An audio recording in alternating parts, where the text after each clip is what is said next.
तो आशा करती हूँ कि आप सब लोग की ट्रेडिंग और इन्वेस्टमेंट जर्नी बहुत ही अच्छी रही होगी। जैसे कि मैंने कल के दिन प्रेडिक्शंस किया था, यहाँ पर बताया था कि अभी क्या है, एक छोटा सा फ्लैग पैटर्न बन रहा है और ये फ्लैग पैटर्न जो है ये बूम कर सकता है मार्केट में और एक नया हाई लगाएगा। जैसे कि मैंने बताया था कि मुश्किल से 370 पॉइंट की रैली बची है नए हाई के लिए। जो साल का हाई तोड़ना था निफ्टी का, उसमें 70 पॉइंट की रैली बची है। उसके बाद से मार्केट का वापस से क्रैश स्टार्ट हो जाएगा। तो कोई बहुत बड़ी बात नहीं थी जिस पर मैंने यहाँ पर चर्चा किया था कि अब नया हाई लगेगा। मार्केट में एकदम धूम मची पड़ी है कि निफ्टी एक नया हाई लगाने जाएगा।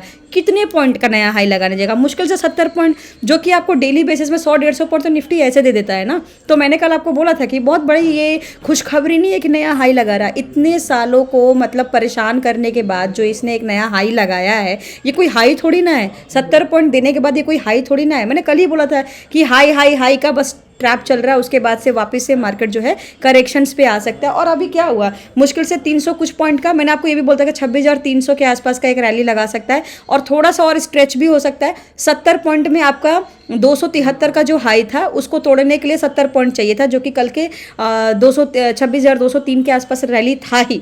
ठीक है, तो 70 पे वो 300 हो गया और 13 पॉइंट और बढ़ा दिया। तो आपका जो है अब जो नया एक हाई बना है वो 26,313 का बना है। इससे पहले क्या था, 26,273 का था। तो कुछ खास थोड़ी ना इसमें हुआ है बड़ी बात कि इसने बहुत बड़ा हाई लगाया था, कुछ भी नहीं हुआ है। अगर मैं डे कैंडल की बात करूं निफ्टी में, तो ये मार्केट कुछ अच्छा है नहीं, अभी मार्केट कुछ अच्छा दे नहीं रहा है।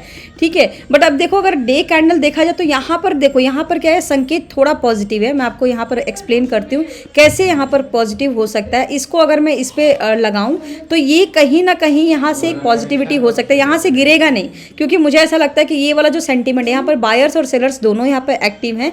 ऑल्दो सेलर्स का यहाँ पर वीक जो है वो थोड़ा कम है और जो बायर्स का है, बायर्स का वीक यहाँ पर थोड़ा ज़्यादा। तो अगर मैं एक हफ्ते की पहले की कैंडल की बात करूं तो यहाँ पर आप देखोगे इन सारे कैंडल को मैं बहुत अच्छे से यहाँ पे एक्सप्लेन कर रही हूँ। आप एक बार समझने की कोशिश करना और वीडियो को पूरा देखना, तभी आपको कल के एनालिसिस समझ में आएंगे। वीडियो को प्लीज बीच में मत छोड़िएगा। अगर आप बीच में छोड़ देंगे तो आपको जो इंपॉर्टेंट पॉइंट है जिस पर मैं कल के लिए बात कर रही हूँ, वो माइट भी आपसे वो सारे पॉइंट्स छूट सकते हैं। आपको सारी चीज़ों को गैदर करके ही, एनालिसिस करके ही आप ट्रेडिंग कर सकते हो, तभी जाके आप एक प्रॉफिटेबल ट्रेडर बन सकते हैं। देखो ये वाली कैंडल की बात करें, ये वाली कैंडल की बात करें, XYZ जितनी भी ये कैंडल है, ये कैंडल जो है किसके अंडर में आ रहा है, इस कैंडल के अंदर आ जा रहा है। तो एक बुलिश कैंडल बन गया। अब मैं इन सबको भी अंदर कर दूं, प्लस ये वाला जो कैंडल है अगर मैं इसको भी इसके अंदर करने की कोशिश करूं तो भी यहाँ पर पॉजिटिव कैंडल बन रहा है। आप देखो ऑलरेडी इतना बड़ा वीक आ जाएगा और ये जो है ये पॉजिटिव में ही आएगा। इतना बड़ा इस तरीके से एक कैंडल बनेगा। अगर इस तरीके से कैंडल बनेगा तो ये कैंडल जो है आपका एक पॉजिटिव कैंडल बन जाएगा। तो यहाँ से क्या है कि यहाँ अचानक से एक अच्छी खासी बड़ी रैली ऊपर की तरफ आ सकती है। बट मैं ये नहीं कह रही कि वहां से क्रैश नहीं आएगा, क्रैश भी आएगा, बिल्कुल आएगा। क्यों आएगा मैं बताती हूँ। अभी जो है यहाँ पर 26,313 का जो हाई लगाया है, इसको तोड़ने के लिए मान लीजिए आपका 26,600 तक की भी रैली पहुंच जाए, तो अब यहाँ से लोगों की ये सेंटीमेंट चेंज हो जाएगा कि अब तो मार्केट बुल रन में, लोगों का सेंटीमेंट पूरा चेंज हो जाएगा कि मार्केट बुल रन में। बट ट्रैप भी अब वहीं से हो गए, यहीं से गिराना वो स्टार्ट करेगा, क्योंकि करेक्शन अभी नीचे का 1 साल से पेंडिंग है और वो करेक्शन हो सकता है आपको 2026 में भी देखने को मिले। राइट, सो अभी क्या है कि ये वाला कैंडल पॉजिटिव है तो इसका इफेक्ट आपको ऊपर के लेवल देखने को मिल सकता है। अब एक बार मैं आपको यहाँ पर 15 मिनट के कैंडल पे एक्सप्लेन करती हूँ कि 15 मिनट के कैंडल में आपको किस तरीके से कल के लिए, फ्राइडे के लिए प्लान करना है। सो यहाँ पर मैंने 15 मिनट के कैंडल चार्ट पूरा बना लिया और अब आप देखोगे कि यहाँ पर ऐसे करेक्शन हो। कल के लिए बात करें तो आप देखो आपको क्या करना है। आप यहाँ से जो है ये देखो, ये साइडवेज जोन हो सकता है और साइडवेज जोन में अगर मार्केट का ही सुबह के टाइम खुल जाता है 26,333 के 233 के आसपास का, आप 15 मिनट तक, तो अगर मान लीजिए कि 26,233 के आसपास मार्केट कहीं खुल जाता है, पहले आधे घंटे तक आपने कुछ नहीं करना है। आधे घंटे के बाद देखेंगे कि क्या मार्केट का रैली ऊपर की तरफ जा रहा है या मार्केट का रैली नीचे की तरफ जा रहा है। अगर मान लीजिए ऊपर की तरफ जा रहा है तो सबसे पहले इसी कैंडल का हाई रहेगा। वो हाई क्या रहेगा आपका 26,313 का। अगर 26,313 के आसपास आके सस्टेन करता है तो यहाँ से मार्केट आपका बुल रन में स्टार्ट हो सकता है और ये बुल रन फिर आपका 26,434 तक रुक सकता है। यहाँ से अगेन आपको थोड़ा सा कंसोलिडेशन जोन करेगा। कहने का मतलब ये है कि जब इसको ब्रेकआउट करता है तो यहाँ तक आएगा और यहाँ तक आने के बाद और नया हाई लगाने के लिए यहाँ पर कंसोलिडेशन कर सकता है, वापस से एक डिप ले सकता है और उसके बाद वापस से यहाँ पर एक नया हाई और लगा सकता है। तो पॉसिबल है 2-3 हाई और, अभी क्या है, अभी 26,313 है, तो अभी 150-200 पॉइंट की और हाई लगा सकता है, ये कोई बड़ी बात नहीं है निफ्टी में। बट करेक्शंस भी हाई के बाद ही आएगा, तो वो भी आप अपना माइंड में लेके चलो कि मार्केट कभी भी करेक्ट कर सकता है नीचे के साइड पे। और ये हमेशा ध्यान रखना कि पिछले साल का जो लॉस हुआ था, जो अभी मार्केट में एक हेड एंड शोल्डर पूरा चार्ट जो बना है वो अभी तक कंप्लीट नहीं हुआ है, तो उसकी जो रैली है वो आपको नेक्स्ट ईयर डेफिनेटली देखने को मिल सकती है, या तो हो सकता है दिसंबर से ही क्रैश वापस से स्टार्ट हो जाए, राइट। सो ये हमारा निफ्टी का एनालिसिस है। अगर मान लीजिए नीचे की तरफ गिरता है तो आधे घंटे के बाद आप क्या करेंगे, इस कैंडल के लो को तोड़ने दीजिए। अगर इस कैंडल के लो को तोड़ के नीचे की तरफ आता है तो सिमिलरली आप यहाँ पर हॉरिजॉन्टल लाइन लगा सकते हैं। हॉरिजॉन्टल लाइन लगाने के लिए देखो आपको क्या करना, हर 15 मिनट पे आपको क्या करना, जैसे एक ये आपका लो बन जाएगा, ठीक है, नेक्स्ट लो आपका ऑलरेडी बना हुआ है, आपने क्या करना है, मैं इसको हटा देती हूँ। तो आपको क्या करना है, अगर मान लीजिए यहीं पे कहीं डाउन आ जाता है ना, तो आपको तब तक ट्रेड नहीं लेने जब तक डाउन में ये वाला लेवल आपका तोड़ता नहीं है। अगर ये लेवल आपका वापस से टूट जाता है, ये ब्रेकडाउन कर देता है 26,143 का, उसके बाद फर्स्ट सपोर्ट जो रहेगा आपका 26,064 का रहेगा। और ये मल्टीपल टाइम्स मैं बोल चुकी हूँ कि 26,064 एक क्रुशियल सपोर्ट है और ये आपका एक रेसिस्टेंस भी था। तो बार बार यहाँ पर अगर आना है तो ये एक बार ज़रूर यहाँ पे सपोर्ट लेगा, तो यही आपका टारगेट 1 भी होगा, राइट। सो टारगेट 1 के बाद यहाँ पे कुछ टाइम बिताएगा, 15-20 मिनट 30 मिनट बिताएगा, उसके बाद वापस नीचे जा सकता है। तो नेक्स्ट जो आपका टारगेट 2 रहेगा वो आपका 25,984 रहेगा एंड थर्डली जो आपका टारगेट रहेगा वो 25,912 रहेगा।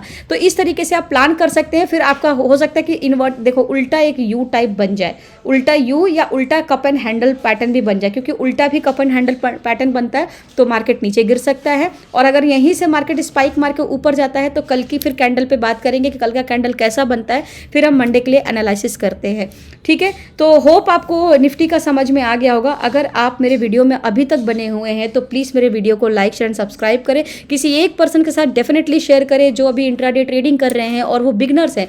तो इस 10-1 मिनट के वीडियो से वो काफ़ी कुछ सीख सकते हैं और वो एक अच्छा प्रॉफिटेबल ट्रेडर बन सकते हैं, क्योंकि जब तक आप यहाँ पे सीखेंगे नहीं, आप एनालिसिस नहीं करेंगे, चार्ट पैटर्न नहीं सीखेंगे, तब तक आप प्रॉफिटेबल ट्रेडर नहीं बन सकते हैं। अब बात कर लेते हैं एक बार बैंक निफ्टी का कि उसके कैसे सेंटीमेंट है। बैंक निफ्टी में जैसे कि मैंने आपको बताया था कि यहाँ पर एक बहुत बड़ा ट्रेंड लाइन मैंने बनाया है, यहाँ पर बहुत बड़ा एक सपोर्ट है। बार बार अगर जब तक इसको ब्रेकडाउन नहीं करेगा, सिंपल है, देखो इसको पॉजिटिव तब तक मानना है जब तक वो 58,832 को तोड़ता नहीं है। ये आप मेजरली अपने दिमाग में रख लो कि 58,833 को जब तक तोड़ेगा नहीं तब तक जो है नीचे के लेवल्स हम नहीं देख सकते। अभी क्या है, यहाँ पर मैंने बताया था कल के दिन के एक फ्लैग पैटर्न बना है, तो पॉसिबल है कि ऊपर जाएगा, डेफिनेटली ऊपर गया। इसकी जितनी डेप्थ उस डेप्थ को हमने यहाँ पे लगाया, उतनी ही डेप्थ पे यहाँ पर हाई मार के थोड़ा सा और कंसोलिडेशन करके वापस नीचे आ गया। तो जितना मैंने डेप्थ यहाँ बताया था उतनी डेप्थ यहाँ पर आपका मिला है, ठीक है। सिंपल होता है कि जब भी आप फ्लैग पैटर्न देखते हैं तो फ्लैग पैटर्न की जितनी गहराई होती है वो गहराई आप ऊपर की तरफ ले लो, सिमिलरली आप नीचे की तरफ ले लो। अगर पैटर्न थोड़ा सा फ्लैग पैटर्न इस तरीके से बना है तो ऊपर के लिए ले लो, साइडवेज बना है तो नीचे के लिए ले लो, और कुछ इस तरीके से बना है, मान लीजिए इस तरीके से बना है, ठीक है, तो इसी की गहराई आप नीचे की तरफ ले सकते हो। तो आपको क्या करना है कि ये जो गहराई है इसको अगर ऊपर आप मार्क कर लेते हैं तो इतना आपका टारगेट होता है। हालांकि थोड़ा सा और ऊपर तक जाता है फ्लैग पैटर्न में, बट आपको इतने तक ही टारगेट सेट करना चाहिए, राइट। सो अभी क्या है, यहीं तक गया, उसके बाद कंसोलिडेशन होकर साइडवेज जोन बना के वापस नीचे आ गया है, तो यहाँ से आप ट्रैप हो सकता है। कुल मिला के ये वाला जो मेरा फ्लैग पैटर्न है ना, ये मेरा फ्लैग पैटर्न कंप्लीट हो चुका है। जब फ्लैग पैटर्न आपका कंप्लीट हो गया है तो अब इसके आगे बनने मतलब सोचने की जरूरत नहीं है, क्योंकि आपका अब नया ट्रेंड लाइन यहाँ से बनेगा।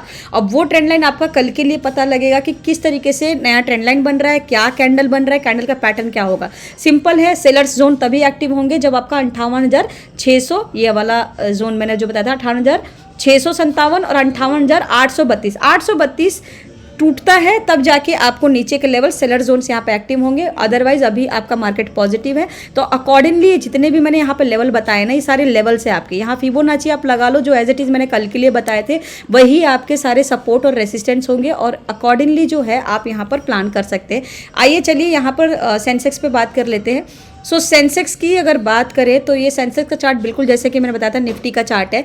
यहाँ भी क्या है कि ये फ्लैग पैटर्न ब्रेकआउट हुआ और ये ब्रेकआउट होके यहाँ तक आया, इसके जस्ट डबल तक ऊपर गया है। अभी भी कंसोलिडेशन जोन चल रहा है। मार्केट में सेलर जोन कहाँ से आएगा? देखो मार्केट में सेलर जोन कहाँ से एक्टिव होगा? जब तक ये लो नहीं तोड़ेगा। ये लो क्या रहेगा? 84,533 का। ये लो तोड़ दिया तो सेलर जोन आपके एक्टिव हो जाएंगे। आपको क्या करना है? आधे घंटे तक वेट करना है। क्या मार्केट इसी जोन में ट्रेड कर रहा है? ट्रेड जोन क्या रहेगा आपका? 85,430 का। 85,430 के आसपास अगर मार्केट में ट्रेडिंग चल रही है और ऊपर के तरफ उसने सेंटीमेंट बनाया है, हालांकि निफ्टी में भी पॉजिटिविटी बाकी है, कुछ पॉजिटिविटी आपको देखने को मिल सकता है, सेम आपको सेंसेक्स में भी देखने को मिल सकता है। तो अगर पॉजिटिविटी मिल रही है तो आप आधे आधे घंटे के बाद गैप लेके चेक करते रहें कि मार्केट का ट्रेंड क्या चेंज तो नहीं हो रहा है। तो अकॉर्डिंगली जो है अपना प्लान करें। इसका हाई टूटता है, आपको क्या करना है? जब आपको कॉल में अगर आपको लगता है कि अब यहाँ से बाइंग करना है, कॉल में बाइंग करना है या फ्यूचर में बाइंग करना है, तो आप क्या करोगे? आप सबसे पहले इसी कैंडल के हाई को चेक करोगे। अगर इस कैंडल के हाई को ब्रेकआउट करता है, आप यहाँ से शार्प जो है यहाँ से बाइंग कर सकते हो और यहाँ बहुत अच्छा खासा आपको रैली देखने को मिल सकता है। और हो सकता है कि मैंने यहाँ पर एक लेवल बताया था कि 86,600 के आसपास भी ऊपर जा सकता है, वो भी पॉसिबल है, ठीक है, क्योंकि सेंसेक्स बहुत अच्छे खासे पॉइंट्स देता है। बट अगर रही बात नीचे की, तो आपको क्या करना है? आज की जो ये ट्रेडिंग हुई है, ये आज का सारा ट्रेडिंग जोन है। आज का ये जो कैंडल है, मतलब आपको क्या करना है? थर्सडे के कैंडल के लो के नीचे अगर ट्रेड कर रहा है तो ये जितने भी लेवल मैंने बनाए इन सबको टारगेट 1 2 3 4 अपनी श्रद्धा अनुसार अपना टारगेट लगाएं और करें। जरूरी नहीं होता है कि हर कैंडल पे आप ट्रेड करें, हर कैंडल में आप एक ट्रेड जरूर करें और अगर एक ट्रेड आपका फेल होता है तो आप सेकेंड ट्रेड कर सकते हो। बट अगर आपको लगता है कि दोनों ट्रेडिंग जो है आपकी, जो आज की जो दोनों ट्रेडिंग थी वो दोनों आपका फेल हो गया और आप लॉस में हो, तो बिल्कुल भी नेक्स्ट ट्रेडिंग ट्राई ना करें। आप ट्रेड करो बट आप एक लॉट से करो, एक बार ट्राई करो, 2 बार ट्राई करो, तीसरी बार अटेम्प्ट करने की बिल्कुल जरूरत नहीं है। नेक्स्ट डे फिर से आपको चांस मिल जाएगा, अब वहां पे जो है कुछ प्रॉफिट कर सकते। डेटा यहाँ न्यूट्रल है, ज़्यादा कुछ अच्छा है नहीं यहाँ पे। तो वो पॉजिटिविटी आज आपको मार्केट में आपको कल मार्केट में डेफिनेटली देखने को मिलेगा। तो फ्राइडे का दिन आपका फर्स्ट हाफ तक तो पॉजिटिव है, या माइट भी हो सकता है कि मार्केट में कल पूरा दिन ही पॉजिटिव रहे और जो गिरावट की बारी है वो हमें कल के कैंडल से एनालिसिस करना पड़ेगा कि कल का कैंडल कैसा बनता है। उसके लिए हमें वेट करना होगा, तभी हम नया प्रेडिक्शंस कर पाएंगे कि मार्केट का क्रैश क्या कल के कैंडल से होगा या भी अभी हमें और वेट करना होगा, अभी नए हाई और हमें देखने को मिलेगा, उसके बाद क्रैश का हम फिर सेंटीमेंट पे बात करेंगे। होप आपको मेरा वीडियो अच्छा लगा होगा। अगर मेरा वीडियो अच्छा लगा है तो प्लीज़ मेरे चैनल को लाइक शेयर सब्सक्राइब करें, मुझे ज़रूर सपोर्ट करें। बहुत बहुत शुक्रिया।